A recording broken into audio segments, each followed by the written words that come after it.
Hello, Taurus. Welcome to the Plaid Sheep Oracle. Taurus,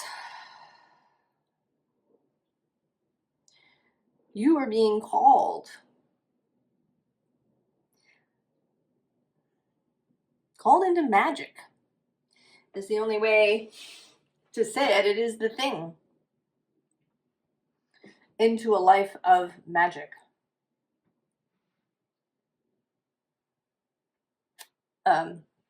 So when I chose this deck that kind of starts everything, the card that was on the underside was this unfolding. And I just wasn't sure absolutely if this was the card that wanted to come out. And so I left it, I set it aside and I shuffled, and then a card came up to be pulled, and it was constraints. So I could see that it's both, right? There's constraints to the unfolding. I'm going to leave the constraints underneath. Then the visible underlying is the Taurus, like a homophone. But this is energy. Energy running around forever through this donut shape of the Taurus. And below that is possibilities. And actually below that is scarcity. So there is energy, there is vitality. It makes me think actually of the rune Ur or Uruz. Usually it's the second rune of the Elder Futhark, the muskox, the animal vitality, irrepressibility, unstoppability for Taurus. And then the unseen underlying is the Ouroboros. So the Taurus and the Ouroboros.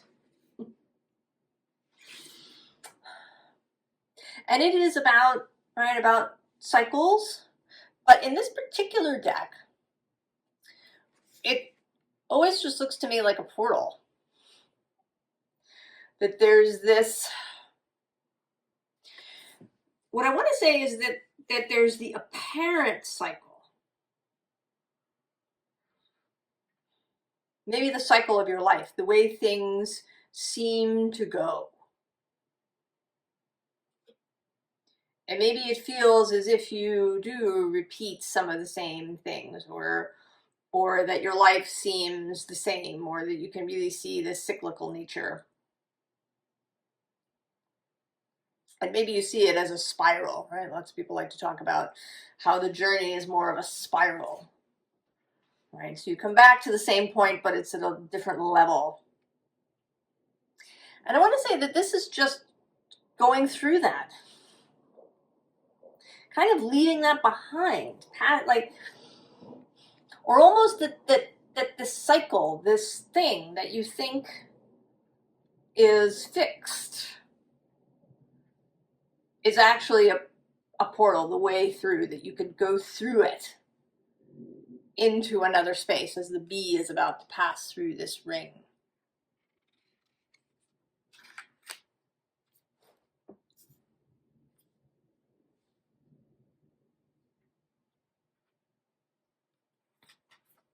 So, beyond the ordinary, yes. And you know, Taurus, you, in some ways, you sort of exemplify real life. Taurus is a very, well, one might say, a very real sign. It's the earthiest, groundiest, most fixed of the fixed signs, the earthiest of the earths, the earth itself. And yet, the earth herself is not fixed.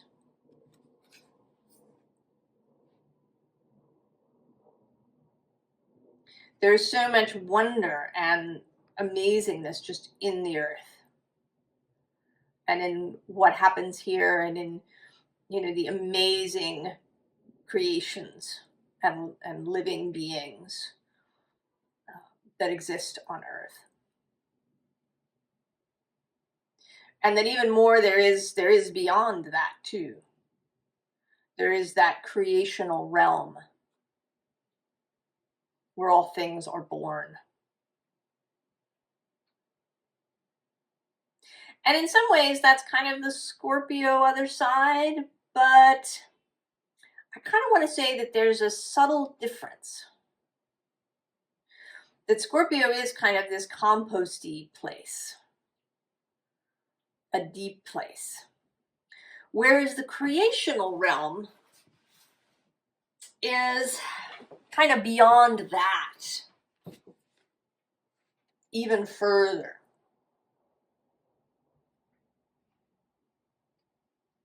Right? The place where worlds are created. I don't know. I have to think about it some more. But for the moment, right underneath is this higher view. So seeing things not just from this everyday, mundane kind of Two of Pentacles world. I found recently that the Two of Pentacles is just sort of making me itch every time I see it. I do have a lot of Taurus in my chart. And then below that is the storyteller. So there's something here about that too, about stories. And then the bottom of the deck has Waking the Lion.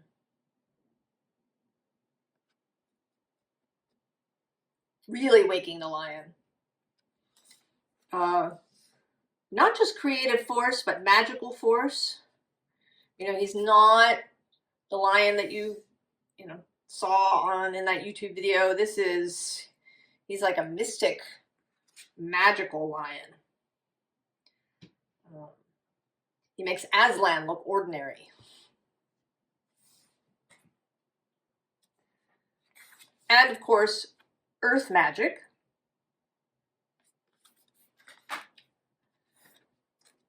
And then this birds of a feather, which is coming through as the non-physical realm. Absolutely.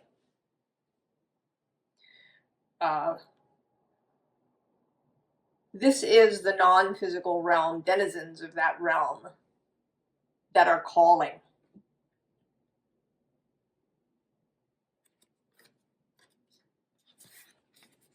And then great big love.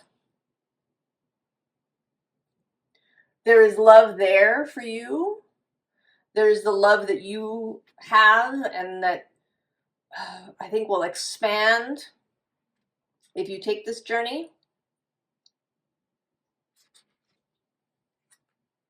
There's the love that you want to show the world and people, the love you have for the world, particularly the green world, the world of trees and rivers and clouds. I don't know, it's difficult to, having a little trouble putting into words. I can sort of feel it and see it, but it's difficult to describe. We'll see if I can get better as I go. So Judgment. And interestingly, this deck, which I don't use very often, it's an old style deck, sort of like the Marseille Tarot, similar.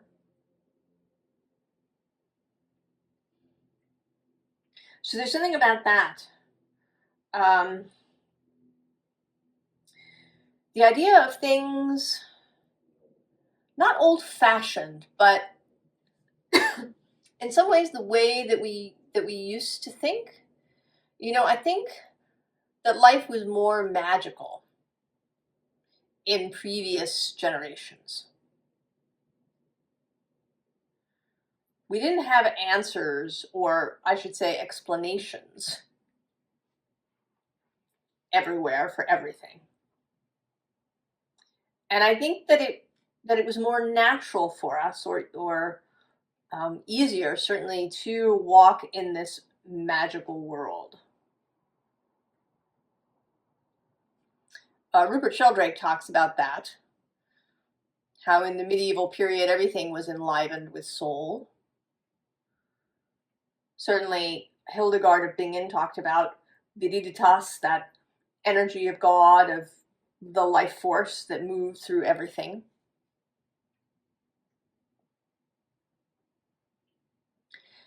And even those of us who, exist in this spiritual space, who talk about fairies and animism and all of these things, it's almost like there's two layers. We have this idea of that, but then there's this mundane world that we live in with, with bills and car payments and going to work and doing these things. And we haven't integrated them. Maybe when we're walking in the woods, we really feel that magic there, and we might feel the other life that's living there.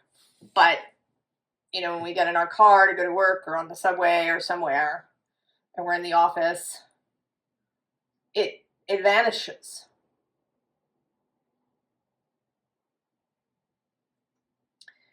And this is wanting that to come back, to step through the Ouroboros,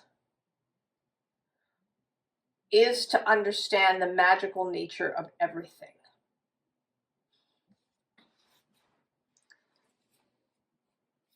The Queen of Pentacles is below that, and this kind of mastery of that fact, of that realm.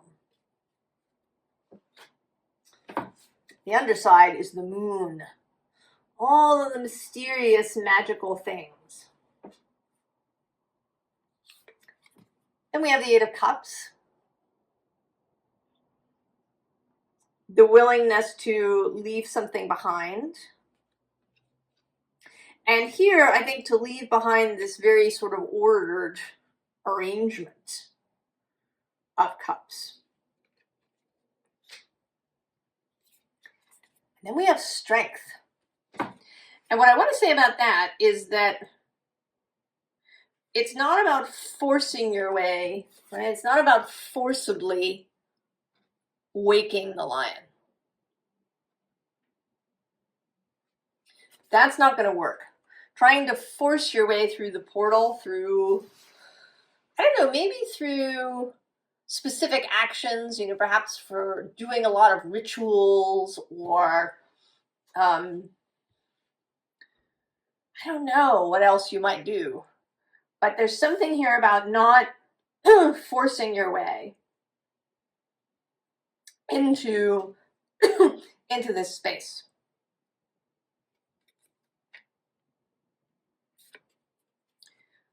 That it's about the world view. It's about your mind and how you think about things. So it isn't so much about the physical things that you do. Exactly. But it's more about how you do them, what you're thinking about when you do them.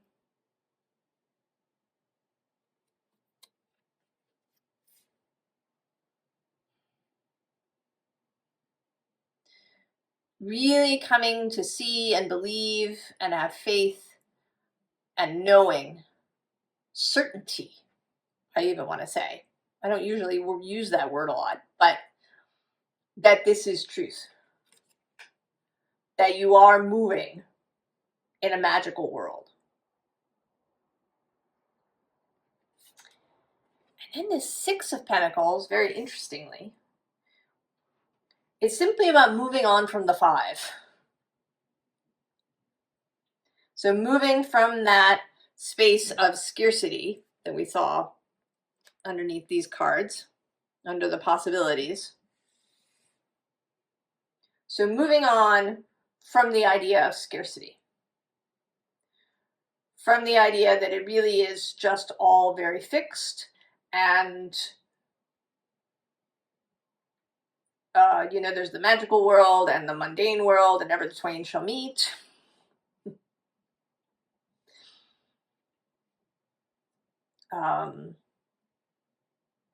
That maybe you'll have this spiritual practice, but that, there'll always be this mundane life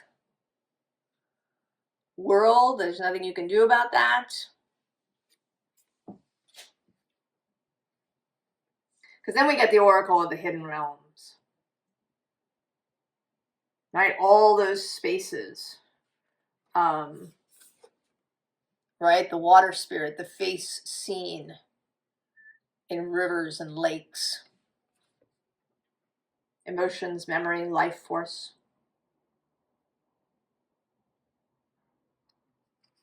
Knowing that that is there.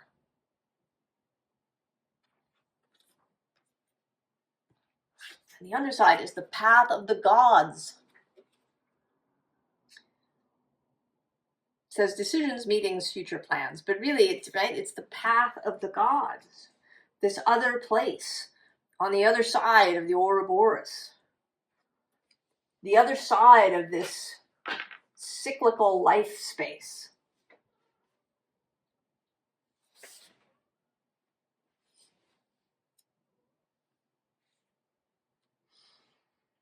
Jupiter the cat has just woken up.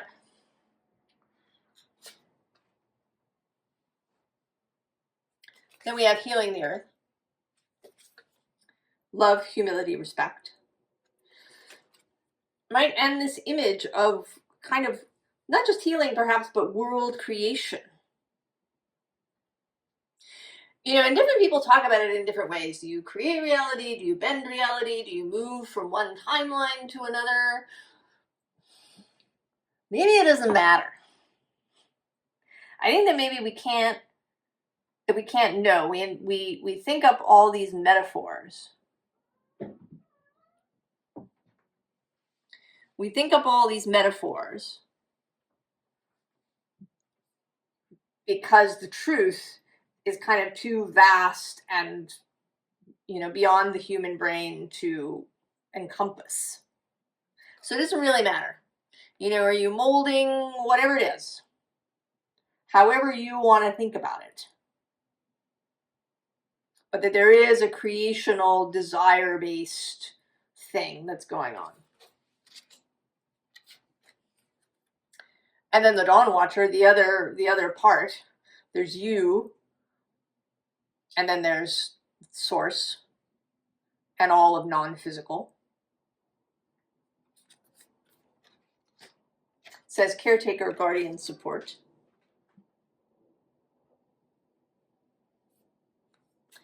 And then we have the secret of Camelot, the authority of spirit. And here she is, right? She's about to go into the portal. And when she goes through the portal, she'll be able to kind of come out the other side where there's this magical place that's only, it's just glimpsed. But she's seen it. She has this magic sword, this sign of the idea of the mental change that has taken place that allows her to go through the door and arrive in a beingness where she's in the magical place all the time.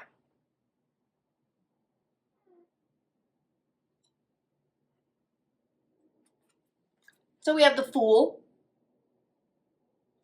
And beneath the Fool is the Nine of Wands. And, it's being sort of finished.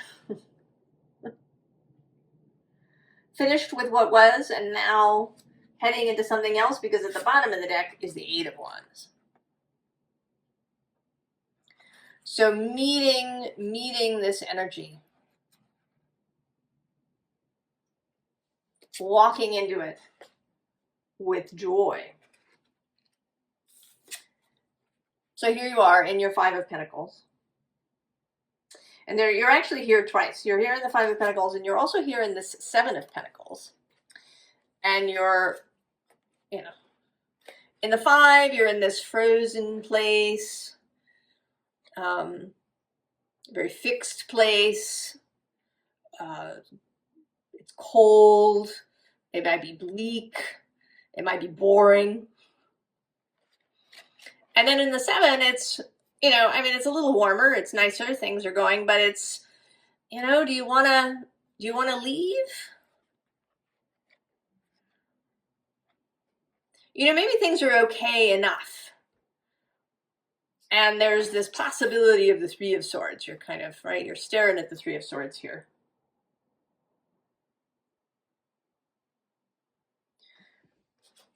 So even though things may not be as beautiful as you know them to be, there's some worry, there's some anxiety. Now the Empress is here, and she's looking right at you.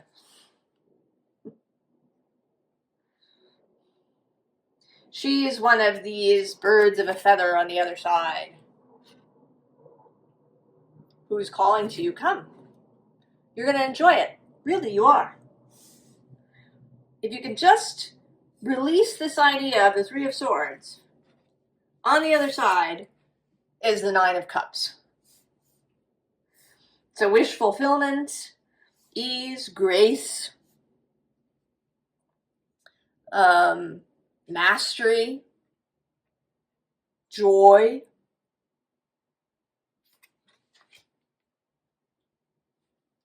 So all of that is available.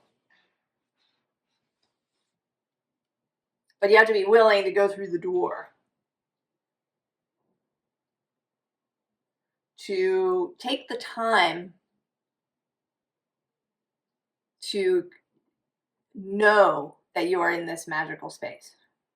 And it, you know, you'll have to, you know, deal with your thoughts. Right? When they come up, you have to stop and consider, what's the magical alternative to this thing? It is a process, I think, until it really gets moving.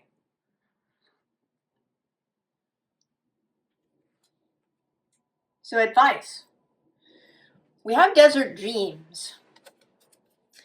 And I think it's, you know, daydreaming, allowing your mind, allowing yourself to contemplate, allowing yourself to think of alternative explanations, to see things with magical eyes, right? Like these little magical green parrots. And then below that, interestingly, is refinement. And then confidence, right? And it's almost, right, like this is the same woman from front and back.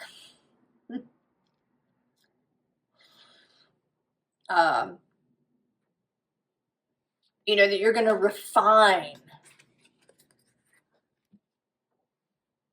your technique, your beingness, this process that you do. And then the card that came out is visionary. So, right, seeing things differently. You know, rather than perhaps asking what is coming, what do I want to come?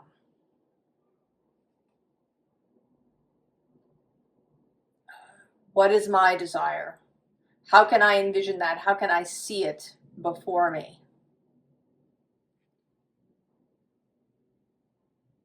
And choosing not to listen to anybody else. You know, I was actually watching a little video by a teacher of Kabbalah, and he was talking about how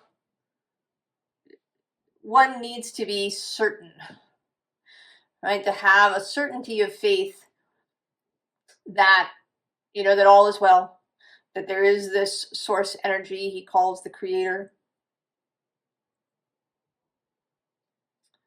that even if there are troubles, that things are moving in a good direction.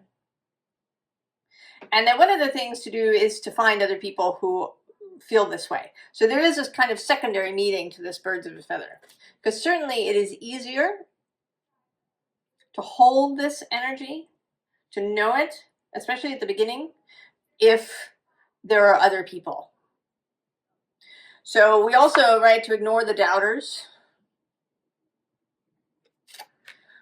just to hold, right, to hold the certainty of our own understanding. And then the bottom of the deck is sense of wonder, of course. Now we had some additional cards that came out, that wanted to come out as I was shuffling. I knew they wanted to come, which is the Fairies.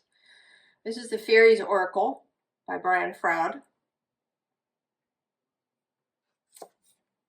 The Sun, so clarity, information, light, the life force itself. And right below him is the fairy godmother.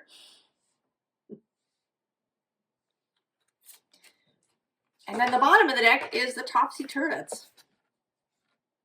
The ability to see things from all different sides and angles and ways, and upside down and inside out and in magical ways. The Journeyman.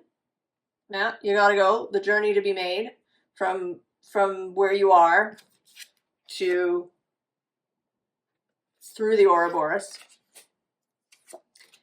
And the Singers of Healing. So this is healing as well, I think, for the spirit and the soul and the heart, and beyond, I think, for the earth itself. I think that one of the reasons that the earth seems to be in trouble is because, you know, we did start to see it in these mechanical, scientific, mundane ways, that we lost the ability to see and therefore encourage and amplify the magic. And then the Green Woman, right? Empress. And kind of Empress with an attitude. A little sassy, Empress with a sense of humor.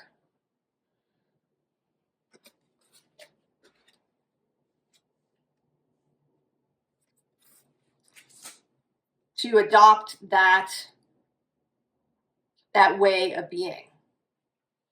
That green, energetic,